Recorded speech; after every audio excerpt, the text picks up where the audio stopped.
پیکرے اثار و وفا سقائے حرم اور کمرے بنی ہاشم حضرت عباس علمدار ہیں۔ جب اہل بیت کی پیاس سے امام عالی مقام حضرت امام حسین بے قرار ہو گئے تو انہوں نے حضرت عباس کو حکم دیا کہ وہ پانی لانے کے لیے دریائے فرات کی طرف جائیں۔ حضرت عباس اپنا مشکیزہ لے کر دریائے فرات کی طرف گئے اور پھر وہیں پیاس کی حالت میں اپنی جان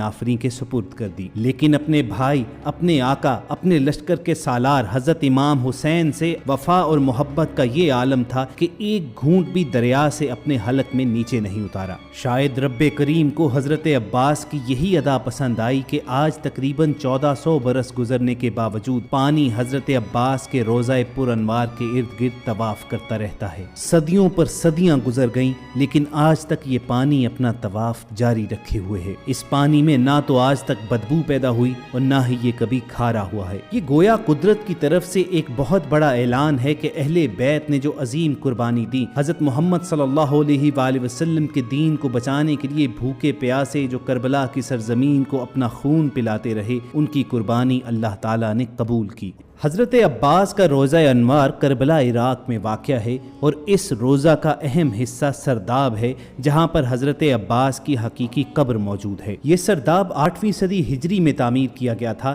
لہٰذا اس زمانے کی فن تعمیر کے مطابق اس سرداب کی دیواریں اوپر والی منزل کی نسبت کافی موٹی بنائی گئی۔ اسی وجہ سے قبر مبارک والا پورا سرداب اوپر والی عمارت کی نسبت کافی تنگ ہے اور اس میں موجود گیلریز اور راستے دیواروں کی بہت زیادہ چوڑائی کی وجہ سے تنگ گلیوں کے مشابہ ہیں۔ دوستو یہی وہ جگہ ہے کہ جس کے بارے میں ویڈیو کی شروعات میں آپ کو بتایا گیا ہے کہ یہ سراسر ایک معجزہ، ایک کرامت نظر آتی ہے کہ 1400 برس سے پانی حضرت عباس کی قبر کے ارد گرد طواف کر رہا ہے۔ حضرت ابو الفضل عباس کے مزار کے خادم جو پچھلے 36 سال سے اس مزار کی خدمت کر رہے ہیں، وہ کہتے ہیں کہ پہلے اس جگہ پر 2 چشمے تھے۔ 400 سال قبل جب پائپ لائنز کا وجود بھی نہیں تھا تب بھی پانی یہاں پر موجود تھا۔ پانی ایک طرف سے اس سرداب میں داخل ہوتا اور دوسری جانب کو بہہ جاتا تھا، لیکن پھر ایک شخص آیا اور اس نے حضرت عباس کی قبر مبارک میں دراڑ آنے کا بہانہ بنا کر یہ جاننا چاہا کہ سرداب میں یہ پانی کہاں سے آتا ہے۔ بعد میں وہ چشمے غائب ہو گئے اور ان سے پانی کا اخراج بھی بند ہو گیا، لیکن کچھ عرصے کے بعد سرداب میں دوبارہ پانی آنا شروع ہو گیا اور اس کی خصوصیت یہ ہے کہ یہ پانی سرداب میں ایک ہی سطح پر برقرار رہتا ہے،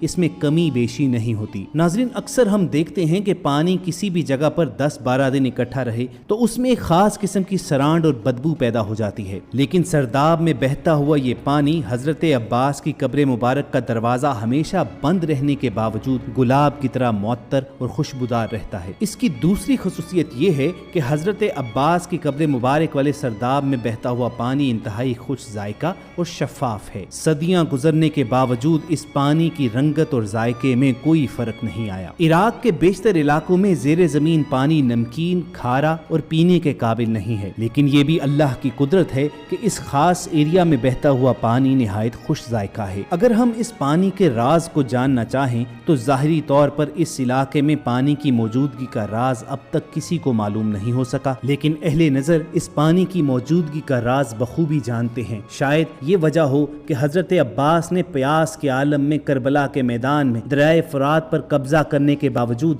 اپنے آقا حضرت امام حسین سے محبت اور وفاداری کی مثال قائم کرتے ہوئے اہل بیت کی پیاس کو خود پر مقدم جانا اور ایک گھونٹ پیے بغیر اپنی جان آفرین کے سپرد کر دی، تو آج یہ پانی خود چل کر حضرت عباس کے روضہ مبارک پر آ گیا ہے اور ان کی قبر مبارک کا طواف